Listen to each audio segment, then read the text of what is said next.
So what I'm going to tell you about, I get 7 minutes, is the Physalis Improvement Project. And there are 3 different pronunciations of Physalis. There's Physalis, Physalis, and Physalis. You pick the one you like.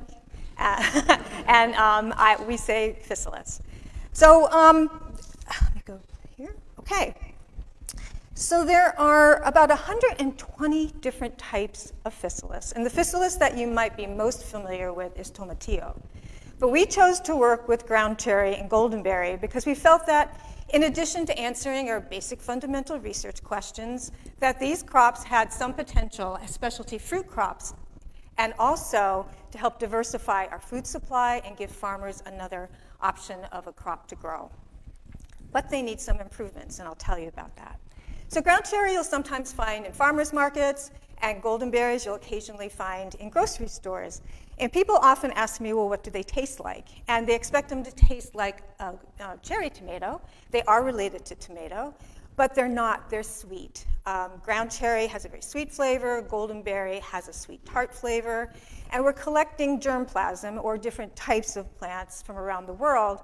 And we have some that taste like pineapple, some that have undertones of apricot. This here shows you the size difference between ground cherry and goldenberry. Ground cherry's on the left, goldenberry's on the right. That's actually one of our largest fruited goldenberries. It comes from Austria, because as I mentioned, we're collecting germplasm from around the world, and it actually is my favorite. So some characteristics of interest is that they're underutilized crops in the US. It's my dream to change that. Just putting that out there. Goldenberry is popular in other countries, such as China, Germany, and Colombia. And Colombia is actually the major exporter of goldenberry, and it's second to their export of banana. And I took this photo at the Tops Market here in Ithaca, and you'll find goldenberries in with other berries, like raspberries, blueberries, and the color really pops. But I have to warn you, these don't taste good. I think they've selected them for other agronomic characteristics, such as yield. They produce a lot because the flavor isn't that great, but we have germplasm that tastes much better than that, and we're focusing on flavor. So they've got a good nutritional content. They've got vitamin C, beta-carotene, and for centuries, they've been used, Physalis in general, have been used in traditional medicine. And it's because of their properties, such as antioxidants, anti-inflammatory. And there are also many reports of their anti-cancer compounds. So they also have compounds for plant protection. As you heard from George, plants have these compounds that give them protection. And in the Physalis, the main ones are withanolides and physalins. So we had a community science project a number of years ago where we worked with home gardeners and farmers.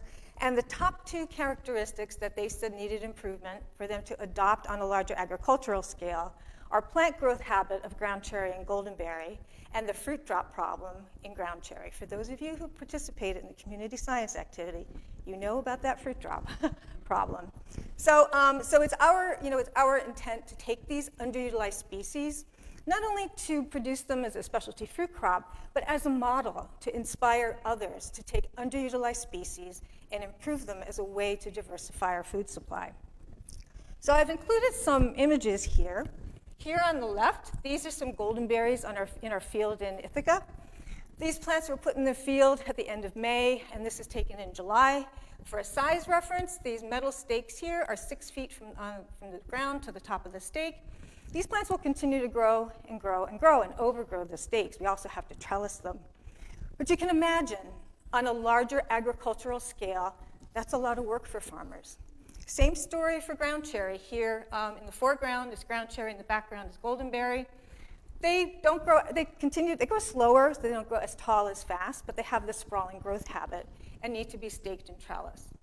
And then there's the fruit drop problem of ground cherry. That's why it's called ground cherry. And it drops at all stages of ripening. So a farmer can't even go in and just collect the fruit. They have to sort through the fruit. And also it can impose a possible foodborne illness problem because they fall to the ground, they get dirty, and even though there's the husk there, you can still get some sort of contaminants in there. So the reason for that fruit drop is this little joint here. Click that. kind of like an elbow.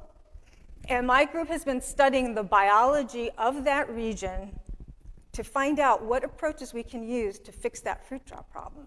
And when you fix the fruit drop problem, you also fix they ripen on the plant, so they might have a better flavor, and they're easier to harvest when they're actually ripe. So we went on this journey of using something called gene editing or CRISPR. And you probably have heard about CRISPR. It gets a lot of press. And we were using that we were understanding the function of the genes and then using CRISPR. And the beauty of CRISPR is that you can tweak the plant's own DNA. So we can turn off the genes that are causing problems like fruit drop. It's kind of like turning off your vacuum cleaner.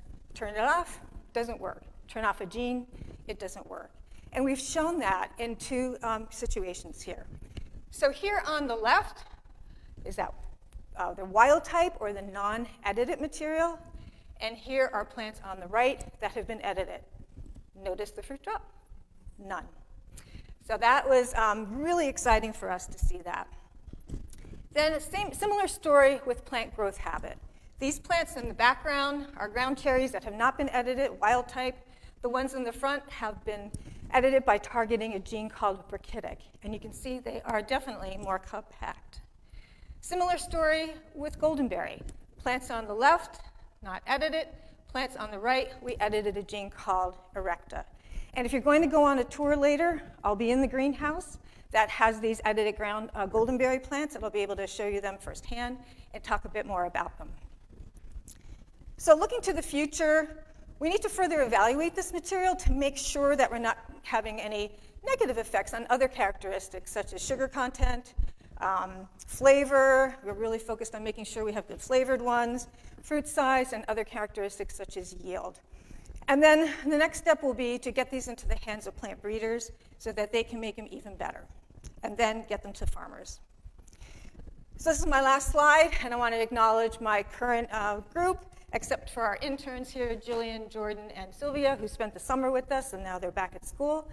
And I want to thank you for attending this event and being so patient through my presentation. And Erin, do I have time for a couple questions?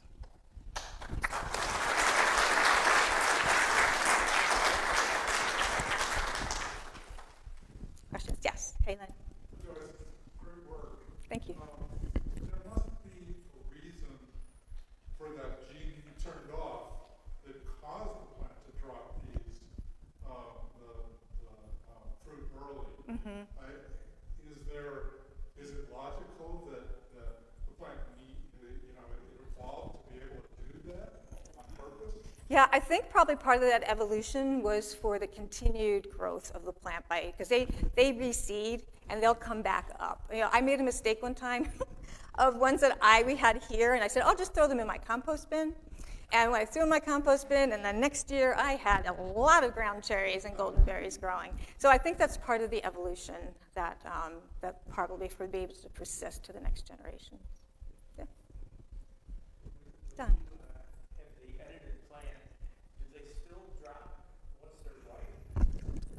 Really, when we started on this project, I wanted to make sure that we didn't cause another problem where you really had to yank it off the plant, because that's how goldenberry is. So the original thing I did, having a plant breeding background, is I tried to cross ground cherry and goldenberry to fix the fruit drop problem in ground cherry. But I think there's too much of it. Sometimes there's something called a species. There's too much of a distance in the species, and there's an incompatibility. So we wanted to make sure that when we do this, that we're not having to yank the ground cherries off. So they're easily picked when they're ripe. So we can pick those off when they're ripened. So, yep. And according to the grad student working on the project, they taste better but she's a little biased. But yep. When they don't drop, because they're staying on the plant longer, right? So it makes sense that they're ripening, because even when they drop to the ground, they're not always 100% ripe. They can ripen over time as long as they're at the right stage. But it makes sense. Like even when you grow tomatoes, right? They stay on the plant longer. They taste better. So. So is there anything? Did you investigate the gene that you suppressed? Did you know what that Yeah, so good question. So we're taking a lot of cues from like other reports in the literature on fruit drop, or it's a really, other species like rice, the ancestors of rice drop their seed, and then they've been improved to not do that. So I spent a good part of my career working with tomato, and tomato has a joint, but it doesn't drop its fruit. So we thought, oh, if we fix the joint, that little elbow I showed you, maybe we can prevent the fruit drop. And that's the gene that we targeted. It's called jointless. Jointless, and that was a gene in tomato. Kind of makes sense. And Actually, when you don't have the joint anymore. we don't have that joint anymore. Yeah, it's gone. If I had more time, I could have showed more images to show you how that's gone. And we've even done microscopy to show at the cellular level it's not there anymore. Yeah. Hint, hint, more time? No. Yes. Now, in the interest of commercially growing these new plants, bilberry and ground cherries, with the growth rate they have, non-edible ones, are they invasive or do they take over other plants or gardens if you grow them in that way? Yeah, so you're talking about if we put the ground cherry in the plants in the field, do they persist to the next generation? Right. Yes, and what the farmers will often do is herbicide them just to keep them down, like a pre-emergent sometimes, or some sort of herbicide to keep down the growth. Yeah, one of my people in my lab, her dad was in my lab as a farmer, and he said, "Why would you want to grow these? They're a weed. I'd get rid of them." And so it's kind of interesting. So okay, I guess I should stop there, right, Aaron? All right. Thank you, everyone. Thank you.